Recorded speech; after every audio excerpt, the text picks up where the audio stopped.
My name is Richard Laforge. I'm the Director of Aviation Security at YVR for Securiguard. So I work out there. I oversee the security for the physical property of Sea Island, YVR, the building, and the airside escort program, and then also our K-9 teams out there. We operate 4 K-9 teams at YVR right now.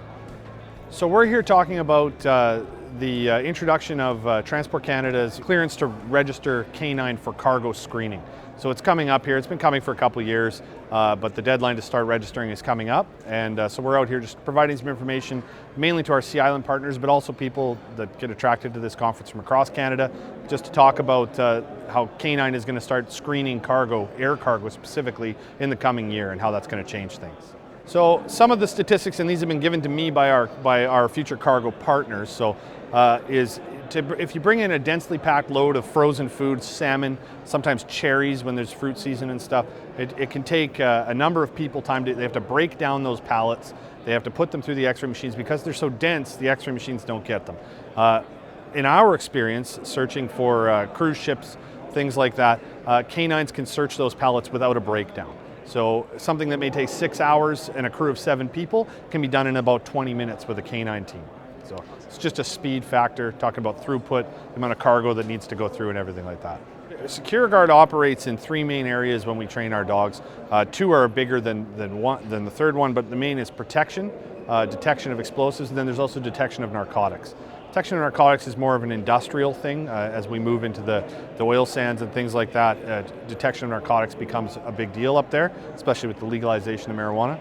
And detection of explosives is everywhere. So at YVR and on Sea Island, we operate exclusively detection of explosives. So what we do in the airport right now is we search any items that have been left behind or anything like that, the unattended bags, suspicious items. That's what Courtney and Diesel here, they will attend those items within the terminal itself and clear them for not having any explosive in them or anything like that. So that application exists already. The thing about dogs is if you're going to teach them how to look for something, so they do have lost and found dogs in the world.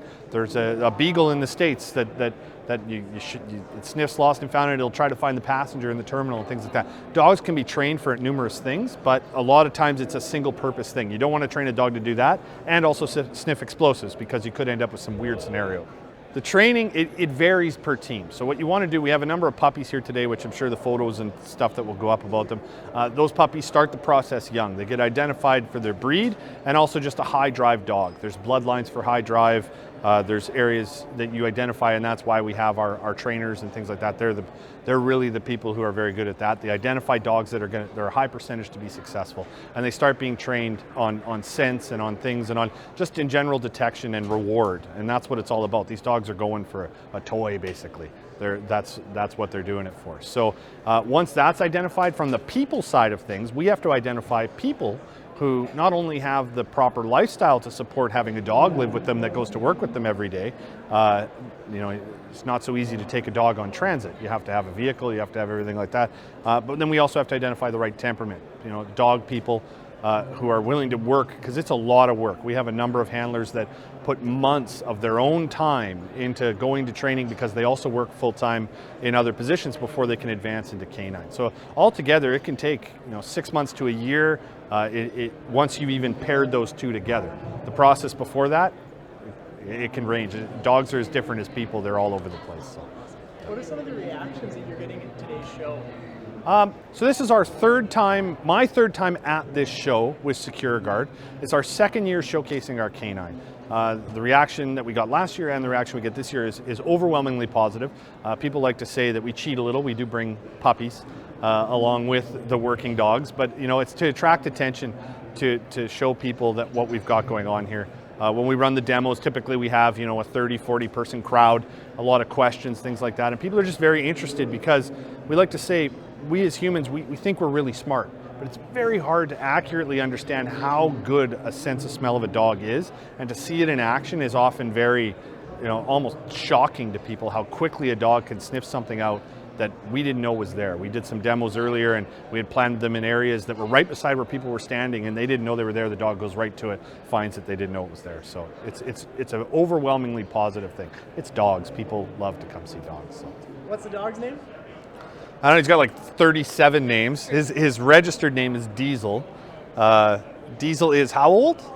Diesel's 4. So Diesel and Courtney here have been working at YVR for years. This is probably one of the best detection teams you're going to find in Canada. They get put up against law enforcement all the time. We send them to different events and everything, and they come out on top all the time. So this is probably the pinnacle of what you're going to see. I think we work hard to pair the two, right? We have dogs that have worked with some people and it wasn't a good match. The handler had a hard time controlling the dog. We pair that dog with another person, it's a perfect match. So we work really hard to do that. The dog goes home with the handler. So there's a setup at home. Securiguard goes in, sets up a kennel, sets up everything that they need.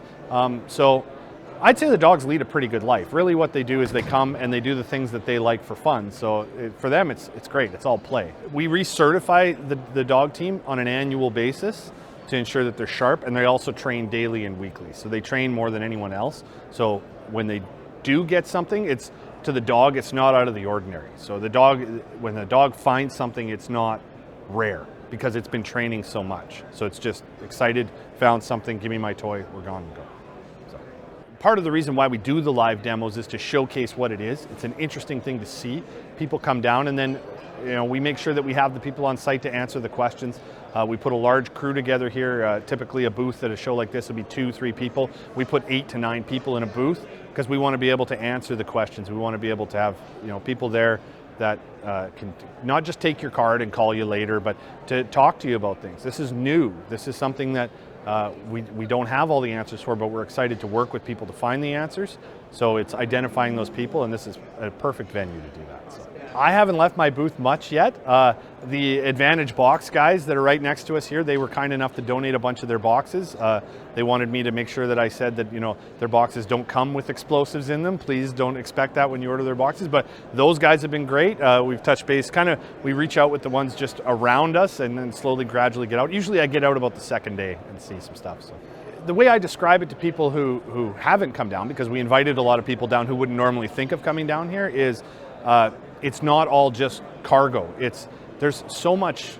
You can look around and you can see the technology that's driving transport industries, that's driving other things that will bleed into all industries. The automation, I saw something around the corner there that was moving boxes, an automated robot and things like that.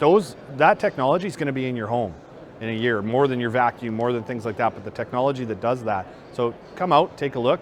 It's always interesting. There's always something new here, and you could probably come pet a dog or two, so it's good.